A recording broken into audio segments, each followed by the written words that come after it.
कभी कभी ऐसा होता है कि भगवान हमारी प्रार्थना को तुरंत स्वीकार नहीं करते, क्योंकि वो हमें सबसे पहले उस कृपा के पात्र बनाना चाहते हैं। और इसीलिए इस समय चल रही आषाढ़ मास की गुप्त नवरात्रि के पवित्र समय के अंदर हमें अपनी आध्यात्मिक साधना को सशक्त बनाना चाहिए। इन दिनों में माँ जगदम्बा सिर्फ इच्छाओं की पूर्ति नहीं करती, अपितु वे हमारे अंदर एक ऐसा परिवर्तन भी लेकर आती हैं जिससे हमारा जीवन बदल जाए।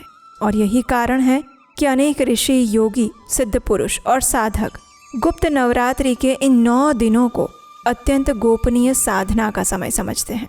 तो चलिए इस आषाढ़ मास की गुप्त नवरात्रि के उपलक्ष्य में हम आज उसके छठे दिन इससे जुड़ी हुई एक पौराणिक कथा का श्रवण करते हैं। आइए आज की गुप्त नवरात्रि व्रत कथा आरंभ करते हैं। आज है गुप्त नवरात्रि का छठा दिन और छठे दिन 10 महाविद्याओं में से एक माँ छिन्नमस्ता की पूजा आराधना की जाती है। तो आज हम बात करेंगे छठी महाविद्या माँ छिन्नमस्ता के विषय में। ये कथा अत्यंत रहस्यमयी और गूढ़ है और इसीलिए आज की इस कथा को अंत तक अवश्य सुनिएगा।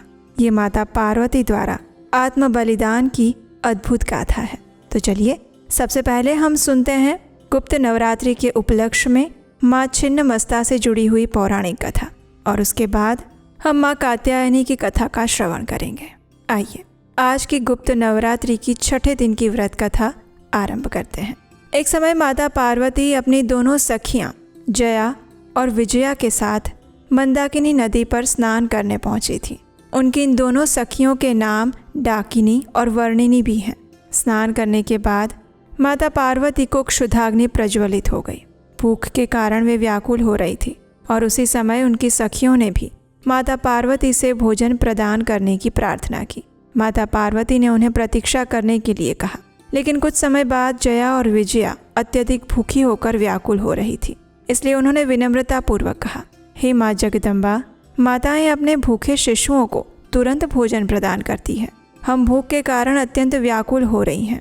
कृपया हमें ऐसा भोजन दीजिए जो हमारी भूख को शांत कर सके।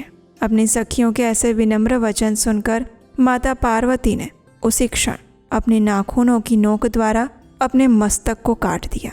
कटा हुआ सिर उनके बाएं हाथ में आ गया और उनके धड़ से रक्त की 3 धाराएं बहने लगी। 2 धाराएं उनकी सखियां डाकिनी और वर्णिनी की ओर प्रवाहित हुई और तीसरी धारा देवी ने स्वयं अपने बाएं हाथ में स्थित कटे हुए सिर से पान की।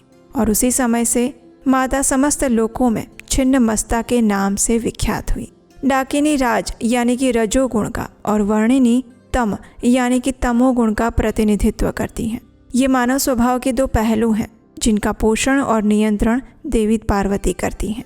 माँ छिन्नमस्ता के प्रसिद्ध उपासकों में से भगवान परशुराम, गुरु गोरखनाथ, हिरण्यकशिपु और वैरोचन भी शामिल है और इसीलिए उन्हें वज्र वैरोचनी भी कहा जाता है।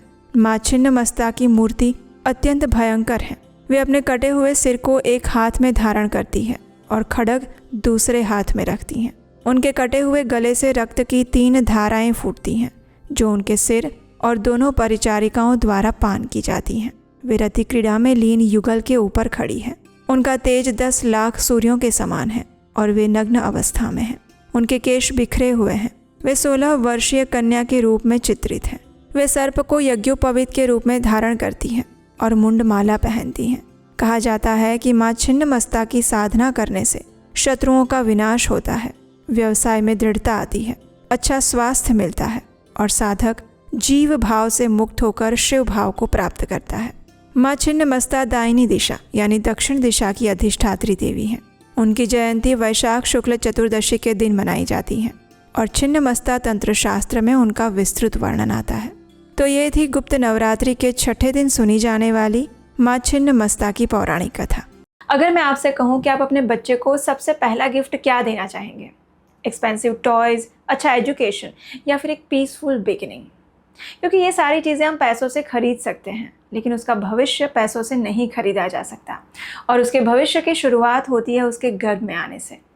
यस, बेबी की जर्नी उसके बर्थ से नहीं, उसके गर्भ में आने से पहले शुरू होती है और उसी को कहते हैं गर्भ विज्ञान, जो कि हमारे वैदिक कल्चर का एक अनमोल मोती है। तो इसलिए अगर आप गर्भवती महिला हैं या फिर आने वाले समय में प्रेगनेंसी प्लान करने वाले हैं, तो आपके लिए मैं एक स्पेशल वेबिनार लेकर आ रही हूँ, गर्भ विज्ञान वेबिनार, जिसमें मैं आपके साथ शेयर करूँगी गर्भ विज्ञान के वो रहस्य जो आपको जानने ज़रूरी हैं। नीचे डिस्क्रिप्शन बॉक्स में उसका लिंक दिया गया है, अभी जाकर रजिस्टर करें and I will see you there in live workshop. लेकिन हाँ, आइएगा तभी जब आप इसके लिए सीरियस हो। सी यू देयर।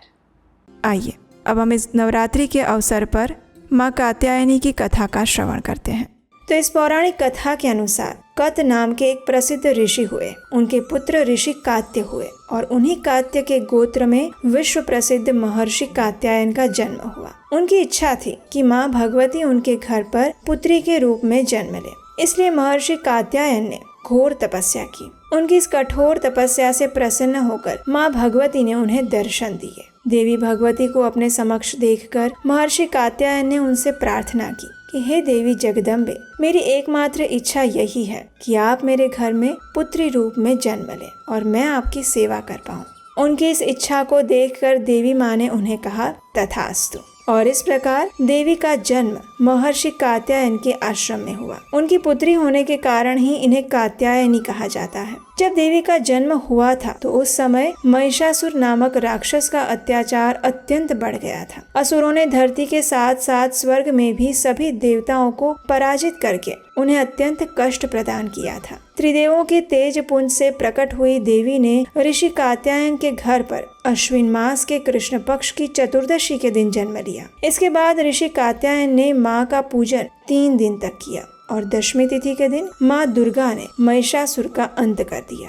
इतना ही नहीं, शुंभ और निशुंभ ने स्वर्ग लोक पर आक्रमण करके इंद्र का सिंहासन छीन लिया था और 9 ग्रहों को बंधक बना लिया था। सभी असुरों ने अग्निदेव और वायुदेव का बल भी अपने अधीन कर लिया था। सभी देवताओं को अपमानित और पराजित करके असुरों ने निकाल दिया था। तब सभी देवता देवी की शरण में आए और उनसे प्रार्थना की कि वो उन्हें असुरों के अत्याचार से मुक्ति प्रदान करें। तब माँ ने सभी असुरों का वध करके देवताओं को अपना अधिकार वापस दिलाया था। इस प्रकार महिषासुर का वध करने के कारण देवी को महिषासुर मर्दिनी भी कहा जाता है। माँ दुर्गा ने ये स्वरूप में राक्षसों का विनाश करके ऋषियों की रक्षा की थी। देवी कात्यायनी ऋषि कात्यायन की तपस्या के फल स्वरूप उनकी पुत्री के रूप में प्रकट हुई थी और इसी रूप में उन्होंने महिषासुर का वध किया था। वास्तव में ये सारे असुर उस समय में ही नहीं बल्कि आज के कलयुग में भी उपस्थित हैं, क्योंकि असुर मनुष्य की दुष्प्रवृत्तियों को भी कहा गया है। मनुष्य के अंदर हिंसा या पाप वृत्ति समाप्त होने पर वो अंतःकरण से शुद्ध हो सकता है और फिर भगवती देवी की कृपा का पात्र बनता है और मोक्ष प्राप्त करता है। इसलिए नवरात्रि के छठे दिन माँ कात्यायनी के स्वरूप का ध्यान पूजन करने से व्यक्ति के भीतर चल रही नकारात्मकता का नाश होकर सकारात्मक ऊर्जा का विकास होता है। जो व्यक्ति माँ के चरण कमल से अपना ध्यान स्थित करता है उसे सरलता से दिव्य पद की प्राप्ति होती है। जन्म जन्मांतर के पापों से मुक्त होकर वो परम पद का अधिकारी बन सकता है। माँ स्वयं नकारात्मक शक्तियों का नाश करने वाली देवी है। इनका ये स्वरूप अत्यंत भव्य, सुंदर और दिव्य है, जिनके स्मरण मात्र से जन्मों जन्म के बंधनों से मुक्ति मिल जाती है। तो ये थी नवरात्रि के छठे दिन माँ कात्यायनी की संपूर्ण कथा और पूजा विधि। इस कथा को आज हम यहीं पर विराम देंगे और हम आपसे मिलेंगे कल नवरात्रि के 7वें दिन की कथा के साथ।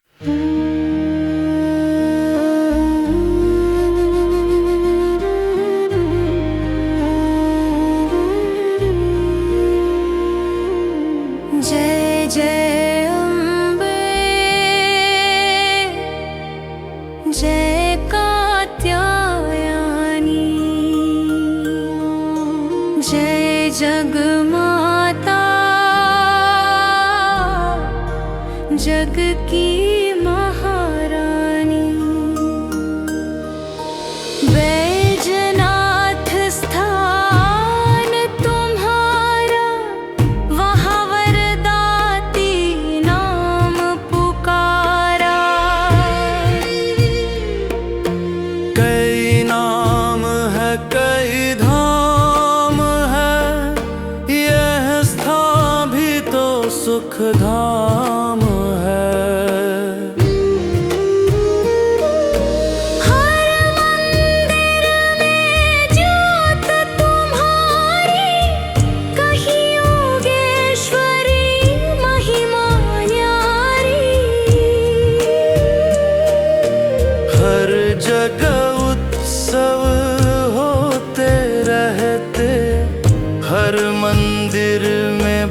हकीकत है कहते।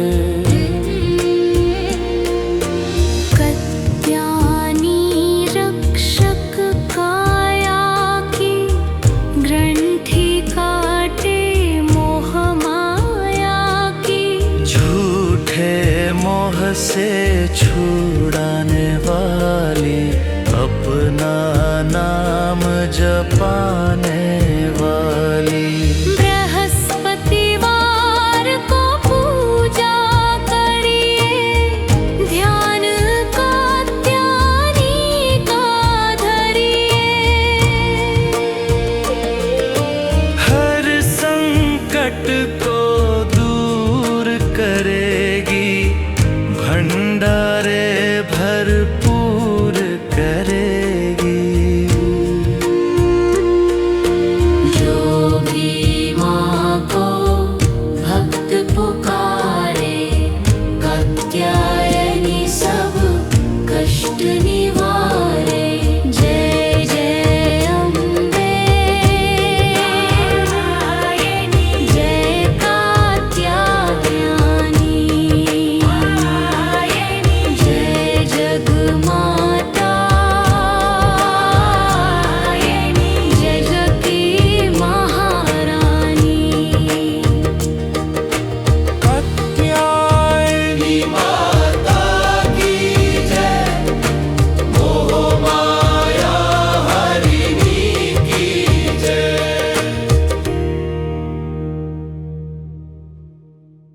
इस नवरात्रि के पावन दिनों में भगवती माँ दुर्गा की कथाओं का अधिक से अधिक प्रचार करने से पुण्य फल आपको भी प्राप्त होता है और इस कथा को सुनने वाले को भी। और अगर आपको हमारे द्वारा किया जा रहा ये प्रमाणभूत वैदिक ज्ञान का प्रचार प्रसार अच्छा लग रहा है तो आप हमारे लिए प्रार्थना कीजिएगा। आपकी प्रार्थना और आशीर्वाद के माध्यम से ही हम ये प्रयास कर पा रहे हैं और हम भी आपके लिए देवी भगवती से प्रार्थना करेंगे कि वे आपको भगवान श्री कृष्ण की शुद्ध भक्ति और परम आध्यात्मिक जगत का गंतव्य प्रदान करें।